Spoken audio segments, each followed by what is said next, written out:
Welcome to Conversations with Zaki Baruti, and like always, I just want to say go and tell every family member and friend that Zaki Baruti is on at this time, and as well as to start turning to Channel 24. Like always, I like to extend a greetings to my biological family, what's going on, to the Universal African Peoples Organization, what's happening, and to the family of New Life Evangelistic Center. Greetings and peace, and especially to Reverend Rice. On that note, tonight we're going to be having another exciting program. We're going to be really kind of delving back into the dark past of American history with a very infamous murder case that occurred with a lot of racial connotations to it.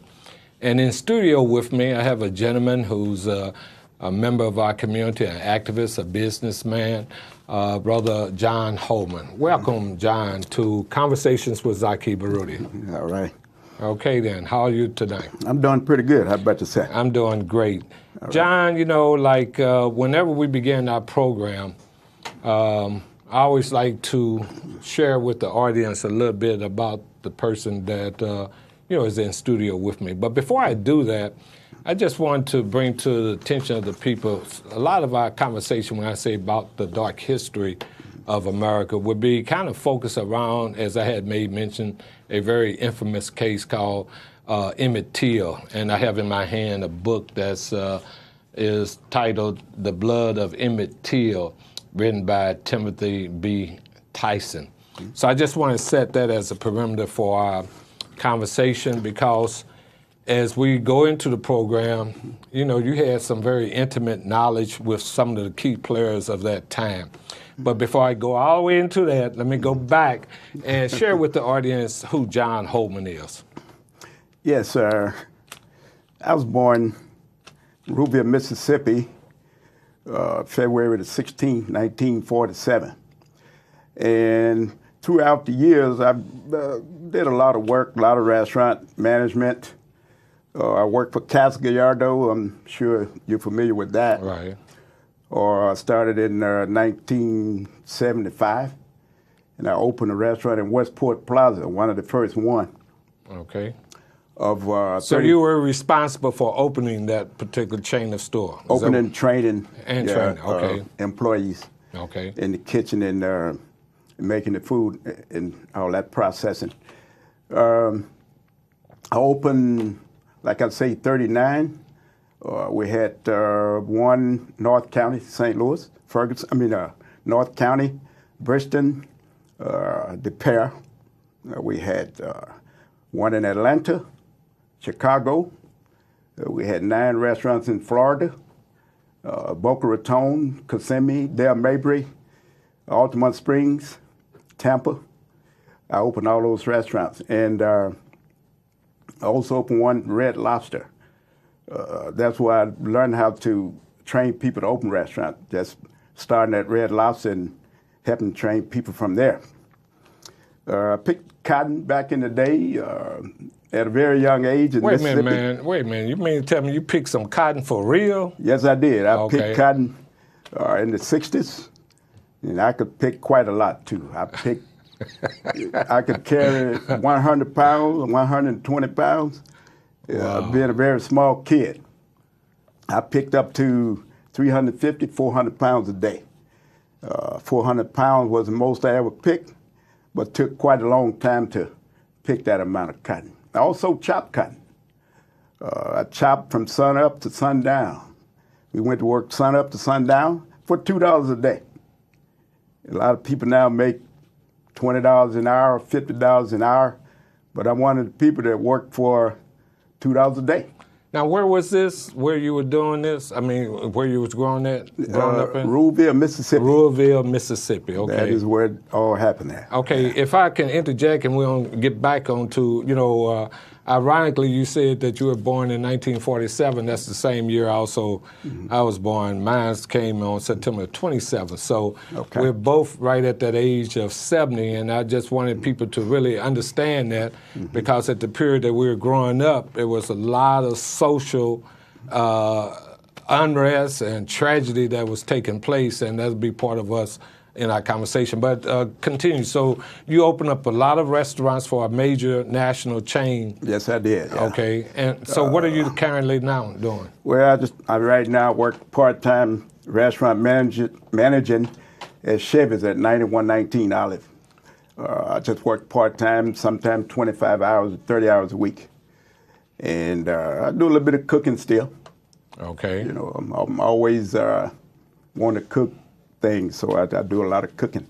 Okay, then. So to that end, you know, we're on delve in life in Ruralville, Mississippi. Yes. When we come back on the flip side of the break. Welcome back to Conversations with Zaki Baruti. In studio with me is John Holman, and we'll be taking a trip back into the past, looking at a very tragic incident that occurred in Mississippi, the case of Emmett Till. But on the other side, we were just getting a little information about John in terms of his background. He shared with us been opening up a number of restaurants for a major chain food store. I mean, not store, but restaurant. And you can continue, John. Yes, that was Casa Gallardo, starting 1960s and ending in 1995. Also spent a little time in Vietnam, up north, Quang Tri City, 13 miles from the militarized zone. And at that, Zaki, we can start talking about Okay. Emmett Till, or whatever question you have. Yeah, right. I will handle that, okay? Okay then.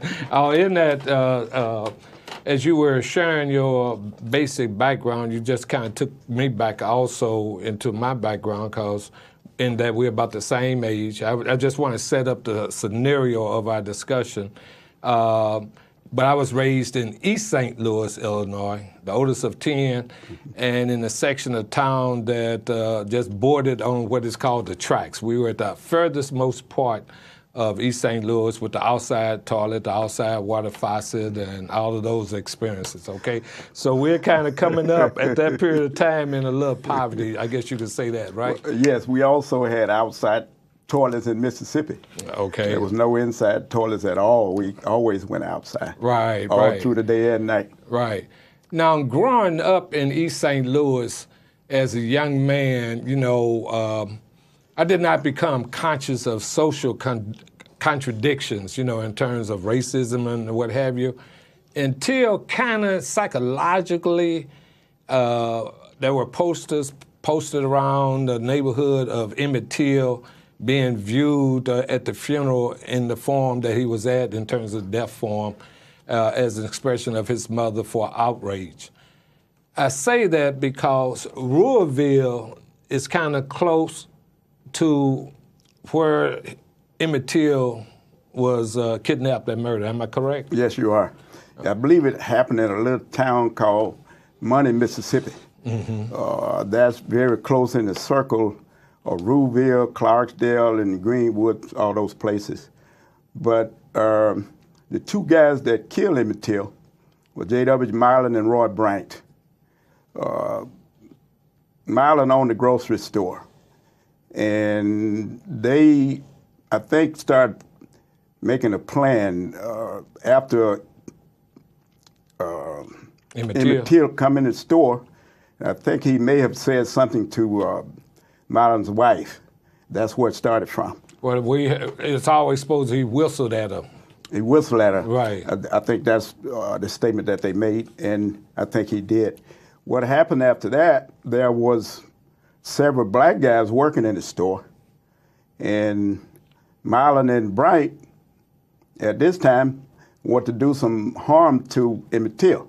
So what they did, they started riding around. Wait a minute. First of all, So the workers are working at the store. Some black workers Yes. were working at the store Yes. where the killers were working at that Yes. they kidnapped, and they shared that from what you have gathered, they shared with, I guess, people in the community that they had overheard. Yes. Okay. Yes, they shared it. But the guys that working in the store, they are the people that held Emmett Till in the back of the truck while Marlon and Brank drove around. I mean, they drove as far as 30 miles away trying to find a place to do the lynching and all the beating that they want to do to him. So they rode around for an hour or over an hour. Wait a minute now, are you saying that the two people that hold them, they were not the black employees? Yes, they were. They were? They are the people that held them in the back of the truck. Okay. And so they finally come to this place in Rouville, and they did it in a barn. And the witness to that heard it was Willie Reed. He's the guy that heard them beating him and kill him in the barn. So what he did, he come to the cotton field where my father was picking cotton at. I was a little boy at the time and told my father what he had seen. So my father took him from Rouville to Mount Bayou, where there was a doctor there named Dr. Howard who had a jet plane.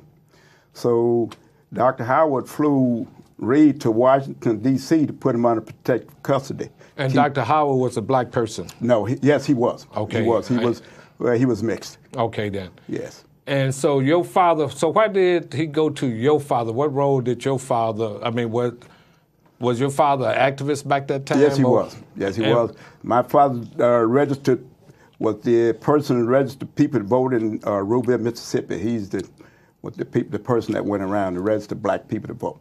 Okay, so we're setting up this scenario of the killing of Emmett Till, but let me flip back and then I'm gonna come back again to the killing. The social environment that you grew up in, I share, we were poverty stricken, but we had a nice little neighborhood. Did you experience the segregation of that time, and do you remember those kinds of experiences? Well, yes, I did. I experienced it. I experienced going to town, and we always had to be second. Let's say you went to a gas pump, you couldn't pump your gas first. The white always took first in everything. They had to pump their gas first. If you got in front of them, they make you go to the back. So I experienced stuff like that. And the same thing. Going to town, they were always first in doing things. We always had to take the back seat.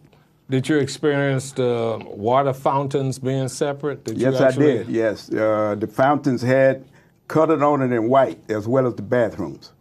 And we had to use the ones that colored, and they had the white ones. So the same thing happened at the wells we had to drink out of. Okay, then, and I guess your father, was he what back in the day called sharecroppers, in terms of you having to pick that cotton, or was that independent? Yes, he was. They call it sharecropping, and what that means is you do the crop for the year, and you're supposed to get half of what you bought in.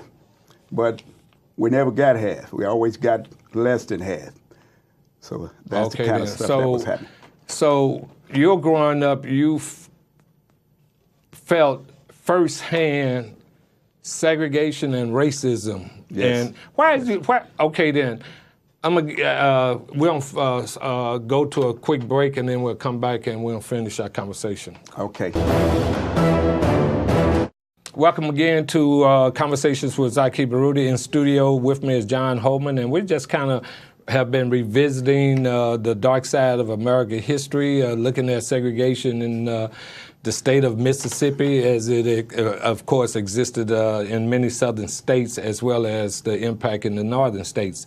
To that end, you were just sharing some of the experiences firsthand that you have. Now let's go back to the case with Emmett Till and your kind of meeting of significant historic figures of that time.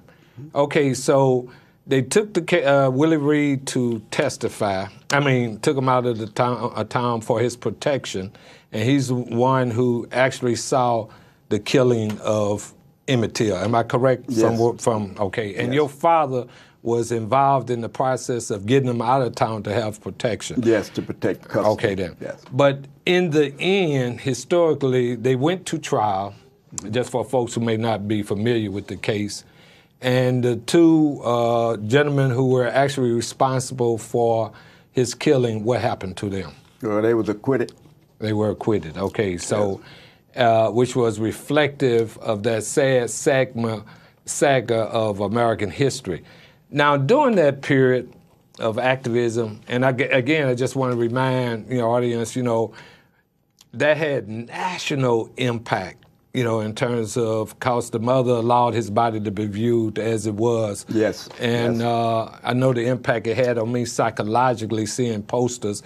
I guess that had to have been a tremendous psychological impact on your generation at that time. Am I right or wrong? Well, yes, you're right, because any time that could have happened to us, any one of us.